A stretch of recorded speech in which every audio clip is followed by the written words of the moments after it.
Oh, udah. Oke, pada praktikum eksperimen robotika kali ini, kita membuat jenis robot yang berbeda dari tahun sebelumnya. Yang dimana pada tahun ini kita mempunyai misi, yaitu setiap mahasiswa wajib memiliki robot yang bisa berpindah dari ruangan satu ke ruangan lainnya. Lalu, bagaimana dari tim Expo Jaya? Cek kita.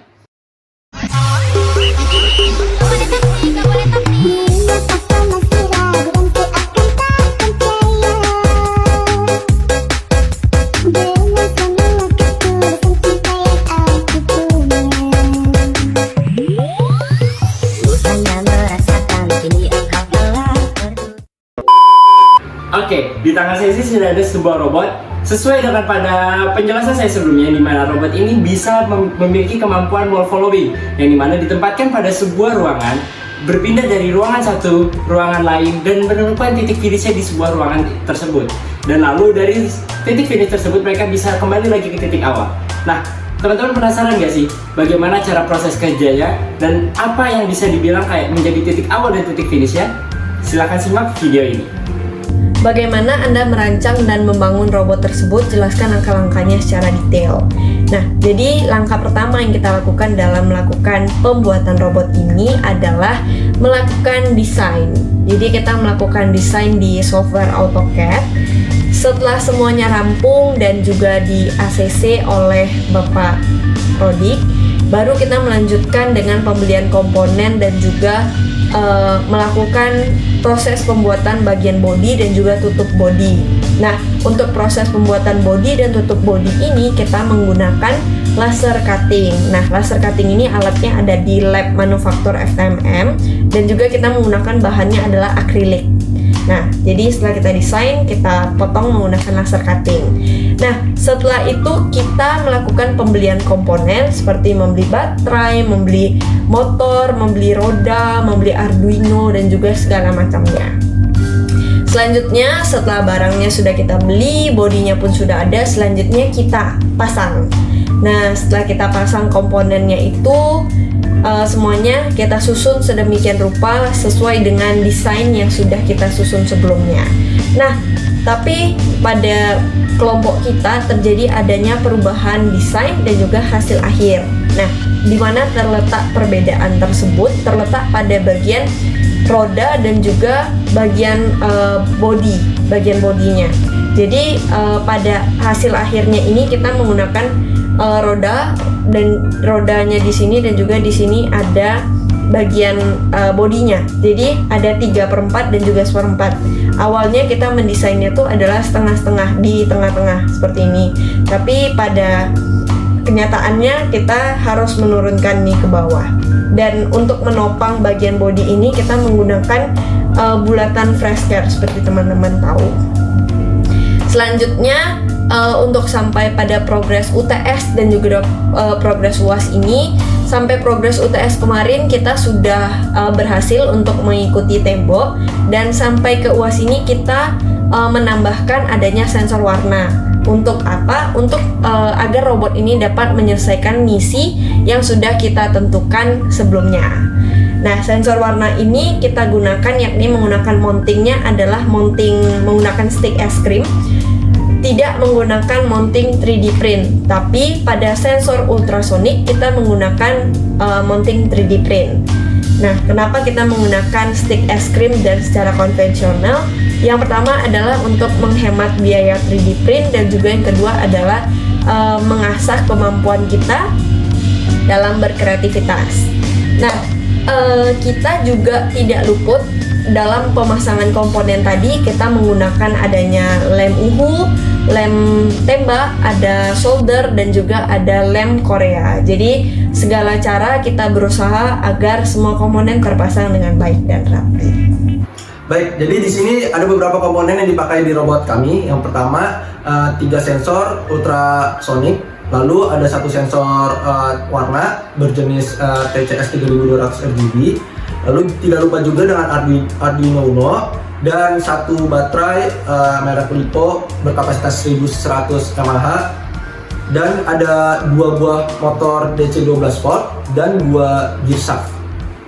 Lalu tidak lupa juga ada motor driver ya. Oke, jadi robot kita ini dirancang untuk mengikuti dinding kiri. Kenapa dinding kiri? Karena setelah kami pertimbangkan, dinding kiri ini adalah yang paling memungkinkan untuk robot ini mengikuti ruangan 1, 2, 3 dan kembali lagi ke ruangan 1. Nah, untuk menjaga jarak dengan dinding kiri, robot akan menggunakan PID pada sensor kiri dan mengatur kecepatan motor kiri dan motor kanan. Lalu untuk memasuki ruangan keempat, robot akan beralih mengikuti dinding sebelah kanan setelah keluar dari ruangan ketiga. Nah, untuk kembali dari ruangan 4 ke ruangan 1, maka robot akan kembali mengikuti dinding ke kiri seperti semula. Nah, kemudian robot juga akan dibantu dengan sensor warna untuk mendeteksi garis hitam yang berada pada pintu untuk mengetahui apakah robot berada di dalam ruangan atau di luar ruangan. Kemudian untuk selama proses pembuatan robot dipasangi dengan fitur telemetri agar dapat membantu pembacaan data ketika uji coba pada arena. Sekian untuk algoritma. Oke teman-teman, tentunya dalam membuat robot wall following atau mungkin membuat robot yang lain, kita mendapatkan sekali banyak pengalaman. Contohnya yang pertama, kita jadi tahu tentang komponen-komponen robot yang dibutuhkan. Contohnya dalam robot wall following, kita jadi tahu tentang sensor ultrasonic, terus tahu tentang Arduino, tentang baterai, dan lain sih banyak komponen-komponen yang lainnya sudah disebutkan pada video sebelumnya. Lalu yang kedua, teman-teman juga tahu bagaimana yang paling penting itu bagaimana cara menyolder. Kenapa? Karena menyolder sendiri itu sangat dibutuhkan dalam membuat robot agar kabel-kabel yang kita pasang ini tidak terputus pada saat robot dijalankan. Lalu yang ketiga, teman-teman tahu dari segi programming kita juga tahu cara membentuk sebuah PID. Lalu kita menggunakan fungsi MILS, menggunakan fungsi delay, dan yang paling terpenting ialah kita juga tahu bagaimana cara menggunakan telemetri sementara untuk mengambil data sensor seperti dari sensor ultrasonic ketika mendeteksi sebuah tembok.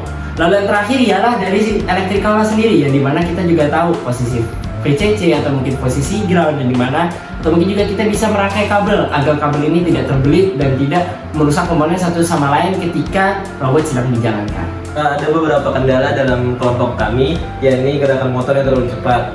Namun kita bisa menggantinya dengan motor DC 12 volt. Kemudian mencari algoritma terbaik untuk tidak menabrak dinding itu lumayan susah. Namun dengan ketelitian dari para teman-teman kami bisa membuat algoritma yang lebih baik agar tidak menabrak dinding. Kemudian pembacaan sensor yang tidak akurat pada saat berada di sudut 45 derajat temboknya. Namun dengan berbekal kemampuan dari programming dan juga elektrikal, kami dapat mengatur jarak robot ke tembok kiri dan besar koreksi yang dapat dilakukan robot, mengatur durasi perputaran robot pada sudut-sudut arena agar menghindari sudut 45 derajat dengan tembok. Kemudian bentuk robot yang terlalu kecil dikarenakan desain yang tidak compact. Dengan ini kami sudah menambah stick es krim yang kita lem untuk menaruh sensor warna di depan Arduino, dan Arduino kita taruh atas agar baterai bisa kita taruh bawahnya.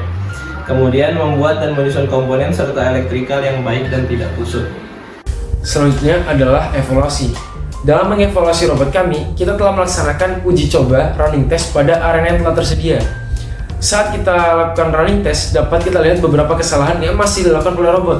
Contohnya seperti masih beberapa kali menabrak tembok, dan juga kadang pergerakannya kurang rapi atau kurang lancar, dan juga ban yang terlalu licin untuk dipakai di arena.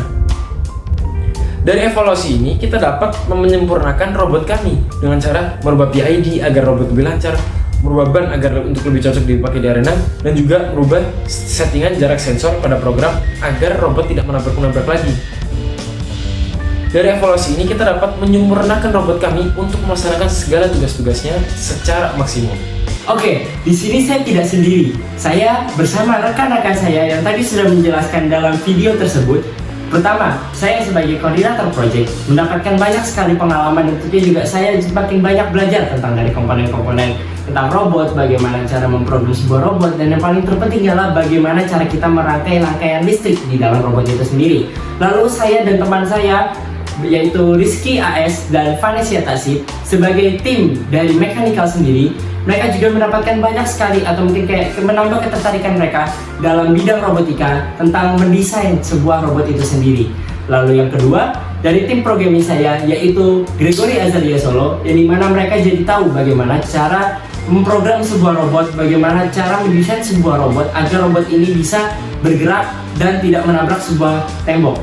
Nah, maka dari itu otomatis teman saya sendiri mengatakan bahwa mereka sangat tertarik dan sangat ingin terus mencoba atau ingin terus memprogram sebuah robot yang ada.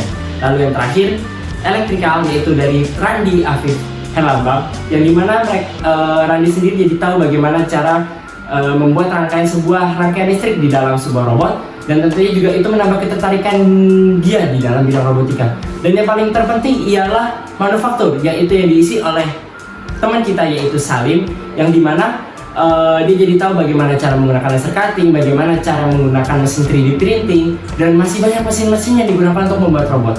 Jadi mungkin itulah akhir dari perjalanan panjang kami tentang bagaimana cara kami membuat sebuah robot, mengelola sebuah robot, dan menjadikannya sebuah robot itu bisa bergerak dan jalan sendiri tanpa menabrak tembok. Mungkin itu aja dari Tim Expo Jaya. Terima kasih dan sampai jumpa.